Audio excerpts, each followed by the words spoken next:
প্রত্যেক বছর বাড়িতে কালী পুজো হয়, আর এই বছর আমার মায়ের ইচ্ছা হয়েছে যে কুমোরটুলি দিয়ে কালী ঠাকুর কিনে নিয়ে যাব। যেমন কাজ, এই যেমন কথা তেমন কাজ।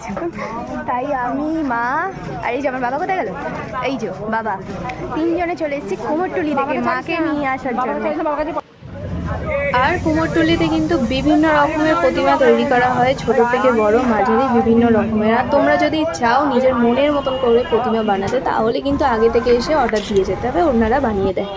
আর এখানে গহনাগুলো কি সুন্দর না, আমিও বেশ কিছু গহনা নিয়ে নিয়েছি ঘরের লক্ষ্মীর জন্য। আর ভূতগুলোকে দেখেছো, ওই বাবারি, জীবনে প্রথম যে ভূতকে এত বিউটিফুল দেখতে হয় প্রথম দেখলাম।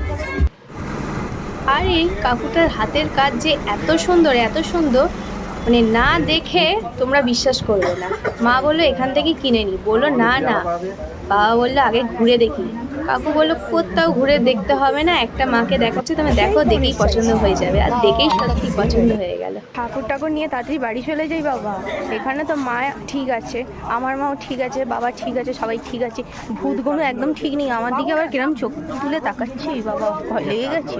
আর মা ঠিক খুঁজে বের করেছে, এই যে ওরা লেট, আমার খুব ভালো লাগে। আমার বাবা বলছিল ডিম টোস্ট খাবে, মা তো একটা মারলো গাঁটটা, ওই ডিম খেয়ে মাকে নিয়ে যাবো, তার থেকে লেট্টি খাই। ফাইনালি হাতে পেয়ে গেছি পোড়া লেট্টি, এবার এটাকে খাওয়ার পালা।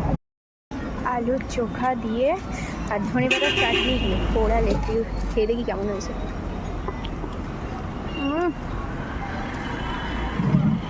খুব সুন্দর, আমি খাই, মা খাইছে,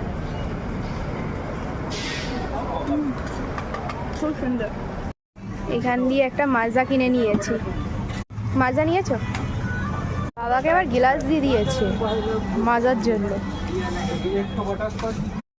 সত্যি কথা বলতে গিয়ে পোড়া লিট্টিটা এত ঝাল দিয়েছে না, মুখ জ্বলে গেছিলো, এই জন্য মাজা কিনে নিচ্ছি একটু।